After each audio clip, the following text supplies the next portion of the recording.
Hello guys, this is Swati और मैंने movie देखी एशु। ये एक मलयालम लैंग्वेज की मूवी है। इसको हिंदी में भी रिलीज़ किया गया है, सोनी लिव पर ये अवेलेबल है और ये आज ही स्ट्रीम होना स्टार्ट हुई है। तो इसका जो सेंट्रल थीम है वो है चाइल्ड मोलेस्टेशन।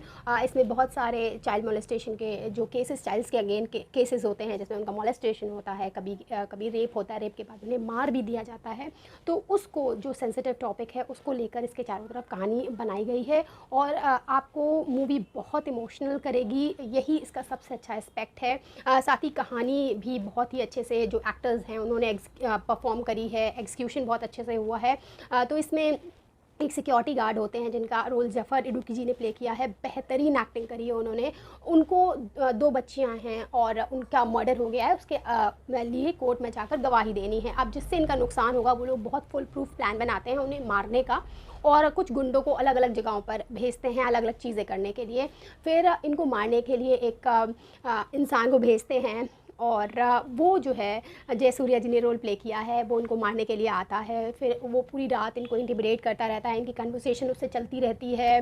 वो अजीब अजीब बातें करते हैं इनसे, ज़फ़र जी से, और ये सारी चीज़ें चल रही होती जो देखने में बहुत एक्साइटिंग लगती हैं। फिर हर एक से सीन के बाद लगता है कि अब ये मार देंगे इनको, क्या होगा। और उस समय जो वो इंटिमिडेशन वाली चीज़ें चल रही हैं वो देखने में बहुत बेहतरीन लगती हैं। तो ये सारा खेल रात भर चलता रहता है और फाइनली मर्डर हो जाता है सुबह। वहीं पर जो सिक्योरिटी गार्ड एटीएम के होते हैं वहाँ पर एक मर्डर हो जाता है। अब उसका चेहरा रिवील नहीं कर रहे होते हैं, तो ये हमारे लिए, ऑडियंस के लिए सस्पेंस है कि एग्जैक्टली हुआ क्या।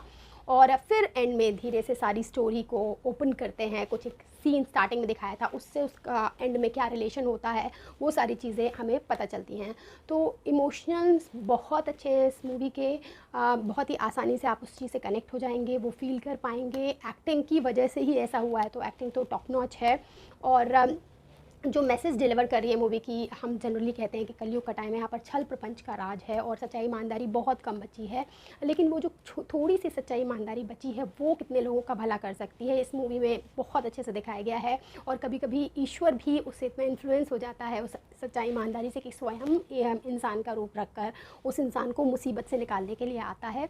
और इसको बहुत ही अच्छे से पोर्ट्रे कर भी पाए हैं इस मूवी में। तो मुझे ये मूवी बहुत पसंद आई है और ऐसी मूवीज़ अच्छी लगती हैं जिनसे कुछ सीखने को मिलता है। और दूसरी जो चीज़ है जो बहुत ही लाइट वे में अब दिखाने की कोशिश करी गई है कि जब ऐसी कोई चीज़ें होती हैं, जब किसी एक परिवार को टारगेट किया जाता है, तो जो मीडिया है वो बस अपने स्पाइसी न्यूज़ देने के लिए कितना जो है मनगढ़ंत कहानियाँ चारों तरफ बुन लेती है। और ऐसी बहुत सारी मूवीज़ आई हैं जिसमें मीडिया का जो ये विभत्स चेहरा है इसको दिखाया जाता है। और इस मूवी में भी सैटारिकल फॉर्म में ही एंड में आप देखेंगे, एकदम एंड में वो उसी चीज़ से एंड करते हैं कि जो एंड है मूवी का, कि किस तरीके से मीडिया एक नॉर्मल सा लेटर होता है, नॉर्मल सी स्लिप होती है, उसको इतना ट्विस्ट करके प्रेजेंट कर रही होती है, उसको इतना ज़्यादा राई का पहाड़ जैसा बना देती है। तो यहाँ पर मीडिया पर भी काफ़ी जो है व्यंग किया गया है और उसकी वजह से ही इस मूवी में बहुत जो है गलत चीज़ें हुई भी हैं।